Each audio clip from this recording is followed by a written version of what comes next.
This is everything you need to know about update 49 in Bloons TD 6. The main feature of the update is the brand new Desperado tower, and this guy has 3 very cool paths. The top path has him using his revolvers. He attacks really fast with these revolvers and basically gets a lot of extra attack speed the farther he is away from Bloons. The top path tier 5 is called the Blazing Sun, which basically sees him attack really fast with his revolvers without having the need to reload, and after a few consecutive attacks he starts setting Bloons on fire, which is a really cool feature. The middle path gives camo detection, the ability to crit, and then on the tier 3 he equips a rifle, which goes by the way for the tier 4 as well. The rifle becomes stronger. Now both of these paths come with 2 abilities. The first one is called Take Aim, which essentially extends the range of the Desperado or any other tower that you use it on, and then the second ability is the one that's going to be marking every single one of these balloons, and then he's going to quickly attack every single one of those balloons, dealing extra damage and giving extra cash for it. The tier 5 Golden Justice makes the Desperado attack really slowly,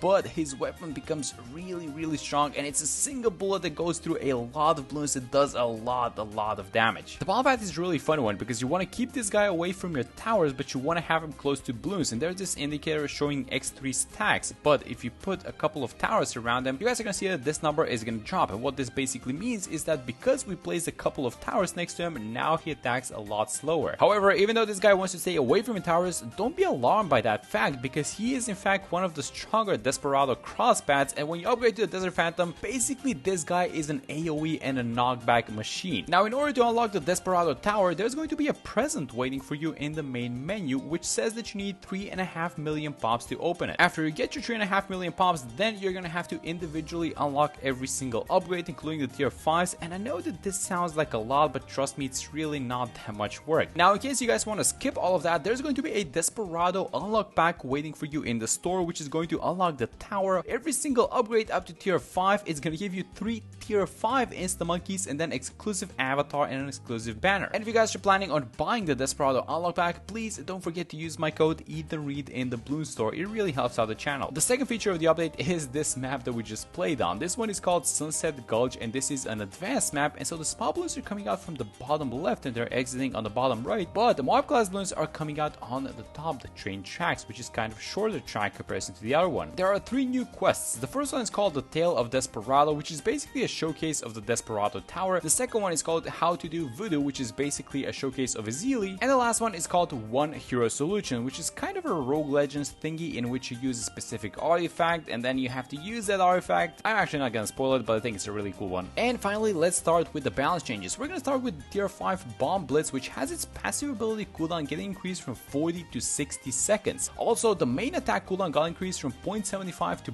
0.9, so a little bit of a nerf on the Bomb Blitz actually. Next up, the Blade Maelstrom, but we're not talking about the ability, we're talking about the main attack of this tower, which now got +1 damage. The damage goes from 1 to 2, and then on the Super Maelstrom tier 5, the main damage goes from 2 to 5, so really interesting change, making this guy less dependent on the ability. Some changes also happening to the attack Paragon, where the Meteor Impact ability's cooldown got reduced from 90 to 60 seconds, and the Paragon Eruption ability, which is basically the Super Maelstrom ability, got its spears increased from 60 to 80. In order for me to show you guys this next change, we're gonna need some water, because ice monkeys can now be placed on the water. What an amazing change. We now have yet another amphibious tower, and even though the balance changes on the ice are very big, it basically boils down to 2 things. If the upgrade is tier 1 or tier 2, it's basically cheaper than it was, and if it's tier 3 or tier 4, it is a little bit more expensive. There is, however, one exception being made with the Absolute Zero, which goes from 19.2 to 16,000, and that is an amazing price decrease. This next change might be a big one, because the Glue Storm's duration got literally cut in half if you go for the top crosspath or if you have no crosspath at all. This might be really impactful on some rounds like 95 or wherever you're gonna need it to get some extra lead popping power. However, if you go for the bottom crosspath, the 051,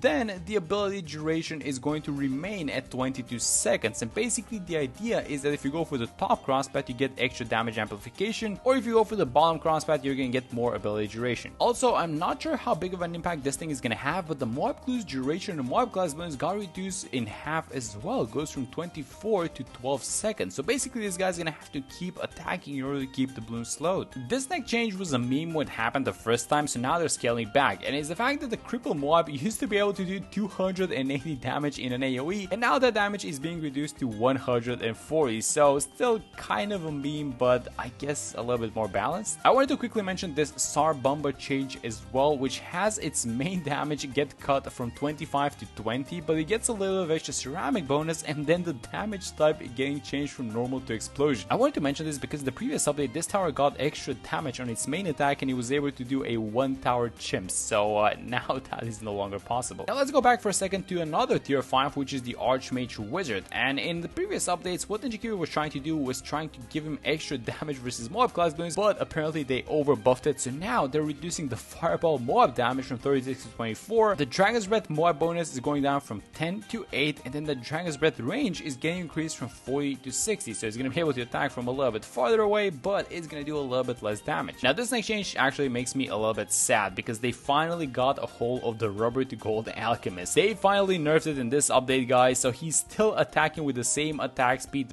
but now he makes less money because his gold cash value multiplier essentially got reduced from 3x to 2x. So even though every single bloon is going to be coated in yellow thanks to his insane attack speed, we're just not going to be making as much money as we used to. Now this next change is a change to the Smart Spikes Spike Factory, and now we get 2 new targeting options. The first one is automatic, and basically what automatic is going to do is it's going to try and throw spikes at the first bloon in its radius, and because there's a little bit of a delay, this might be a little bit wonky for sure, but this next targeting option is the one that everyone's gonna love, and it's basically set targets. So we can finally set a specific target on the track in which all the spikes are gonna get thrown, and I absolutely love this change. Now let's talk about Paragons, because the Engineer Paragon now gets a brand new ability, and that ability is Overclock. Yup, he can overclock other towers, but wait for it, the overclock actually works on Paragons as well. This is, by the way, an AoE overclock, so even though I used it on the Boomerang Paragon, the Boomerang next to it got overclocked as well, which is really cool. This is a brand new interaction for us because so many possibilities. If you throw it on another Paragon,